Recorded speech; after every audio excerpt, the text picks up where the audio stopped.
Je m'appelle Gaël Charpentier, je travaille à Veto Pharma au niveau du service de recherche et développement. Donc actuellement je suis responsable du rucher expérimental et je suis arrivé à Veto Pharma, on va dire en même temps que les abeilles ou les ruches. Donc 15 jours après, c'est-à-dire ça va faire 10 ans maintenant. Avant d'arriver chez Veto Pharma, donc j'ai réalisé un parcours scientifique qui s'est terminé par un doctorat.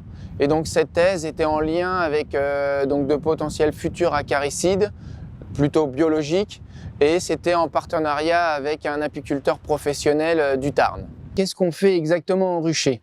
Donc bien sûr on fait un petit peu de miel, mais c'est pas du tout le but du travail ici.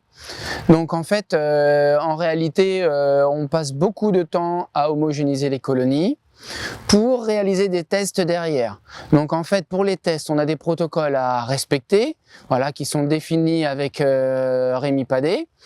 Et à partir de là, donc on a des protocoles stricts à suivre, où pour cela, il faut réaliser des groupes homogènes. À partir de là, après, on réalise des études différentes, que ce soit avec des médicaments, sans médicaments, mais dans tous les cas, dans un premier temps, il est important de partir de la même chose.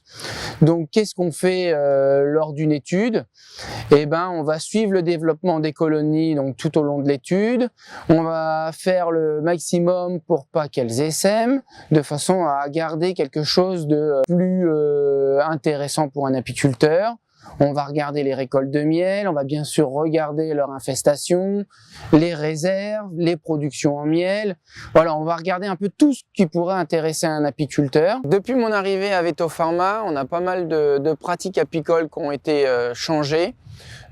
Déjà pour la simple et bonne raison que le nombre de ruches a plus que doublé, il a même triplé en l'espace de ces 10 ans-là. Et au lieu d'être tout seul, maintenant on est deux à temps plein sur le rucher. Donc pour cela, on a fait différentes choses. Donc on a travaillé surtout l'ergonomie. Donc pour cela, on a des supports qui sont beaucoup plus hauts. On a aussi pas mal de choses qui vont nous aider dans notre travail de tous les jours. Donc pour le coup, là, ça me fait penser aux balances.